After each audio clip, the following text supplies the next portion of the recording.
Okay, so now we are going to turn our attention to your numbers and what this looks like in your business. So you may be thinking, Naomi, I already know this. Why is this relevant?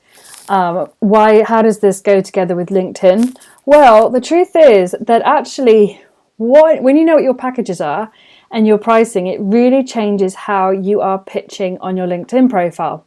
So to give you an example of this, there was a guy who had his LinkedIn profile professionally written, and he thought it was great and it did what he needed it to do.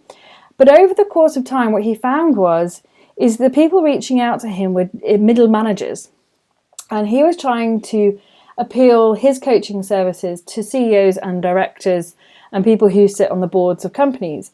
But he wasn't getting any interest whatsoever from those kind of people. Instead, it was bringing in a lot of middle managers. So it was great that his profile was generating leads. They were just not the right leads. So with a few tweaks and changes, or quite a few, what we did was we actually changed the language on his profile, and we started speaking to people in the boardroom and using words that people in the boardroom use and talking about problems and symptoms of problems that got the board members' attention. For the middle manager that had been looking on, they would have looked at that and either not understood it or realised straight away that this coach was not for them. And so it disqualified all of the leads that he didn't want. All those people could disqualify themselves and say, this coach is not for me. He works at a completely different level. And all of the people who were his ideal client read it and go, this person gets me, they understand me, and then they would reach out. So knowing your target audience is really, really important. And we can't know our target audience until we have done our pricing and our packages, because we want to make sure our business is financially viable and that we're appealing to clients that can afford our packages and that we can sell enough packages to be able to reach our income goal. Otherwise, if we're not reaching our income goal, what is the point? So our goal right now is to create packages that are well priced and pitched to our target market who can afford what we buy. So we've been through the first kind of like 4 things that we could do. We can to hit our income goal. We can increase our price. We can change the market we're approaching. We can improve our sales pitch, and we can focus on increasing your sales conversion, which is your sales skills. So how do we increase our sales conversion? Well, there's many ways to do it, but firstly, I want you to know what your numbers are currently in your business. So this complicated looking algebra kind of thing, it looks complicated to me. I don't do maths, but it's actually really simple. And this is the breakdown of those numbers that you saw on the other screen and how they were calculated. So what we're going to do now is we're going to crack on with the next worksheet called Know Your Numbers, and we are going to fill this in for ourselves. So what we're going to do, you'll find the worksheet in the module information, and we are going to work out what your average sales value is right now. So that would be your current pricing.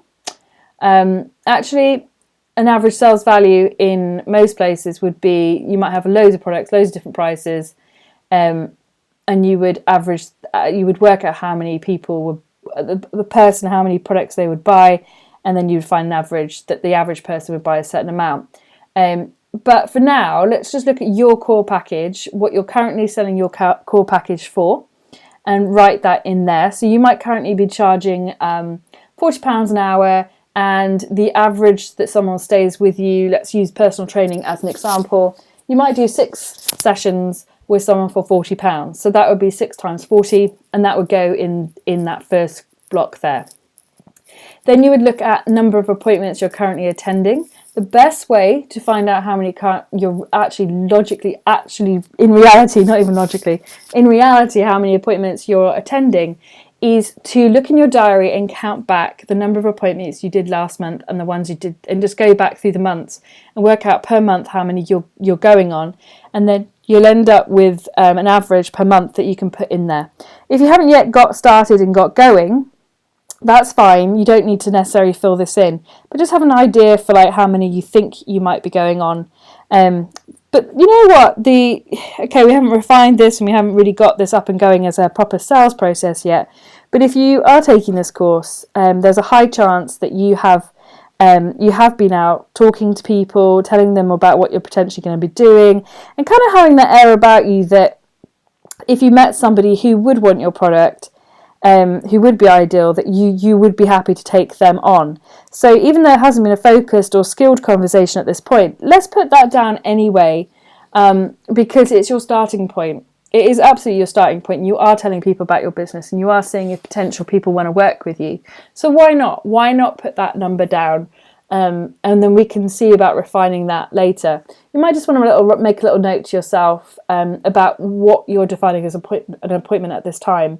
Because when you look back, we want to be able to say, oh, well, you said you were going on 10 appointments, but we know that they were this type, back in whatever day.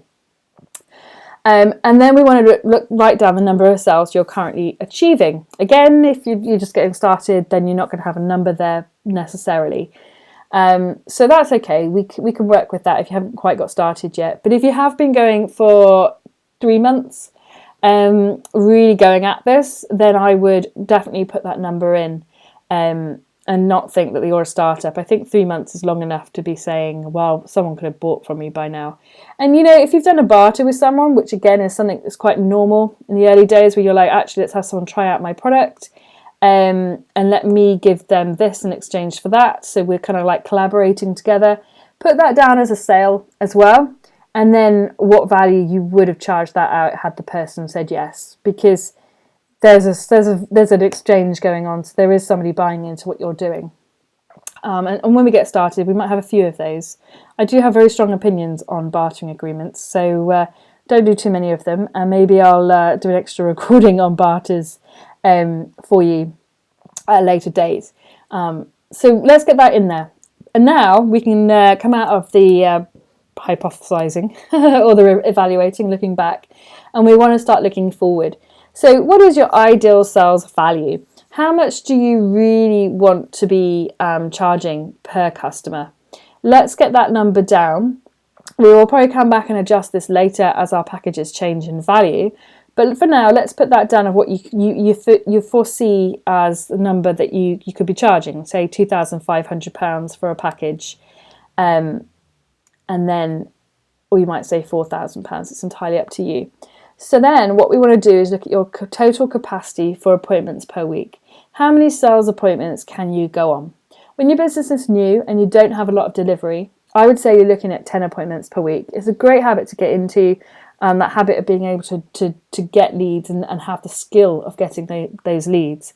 So you're talking about 10 half-an-hour conversations with a buffer time of about 15 minutes between them. So you want to, and if you're not billing, then that time should be going into getting those new clients so that you do end up billing.